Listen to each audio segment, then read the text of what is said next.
എനിക്ക് എന്നതിന് ನನಗೆ എന്നാണ് പറയുന്നത്.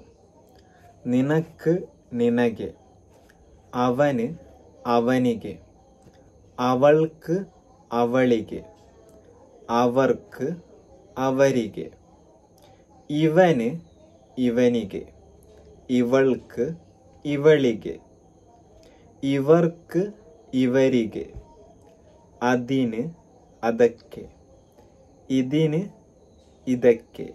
എനിക്ക് അവർ ഇന്നലെ തന്നിരുന്നു. ನನಗೆ ನಿನ್ನೆ ಅವರು ಕೊಟ್ಟಿದ್ದರು. ನಿನക്ക് അവർ തന്നിരുന്നു. ನಿನಗೆ ಅವರು ಕೊಟ್ಟಿದ್ರಾ. അവർക്ക് ഞാൻ കൊടുക്കില്ല. ಅವರಿಗೆ ನಾನು ಕೊಡಲ್ಲ. ಅವൾക്ക് ನೀ ಕೊಡುತ್ತಿರುന്നു. ಅವಳಿಗೆ ನೀನು ಕೊಟ್ಟಿದ್ದೆಯಾ.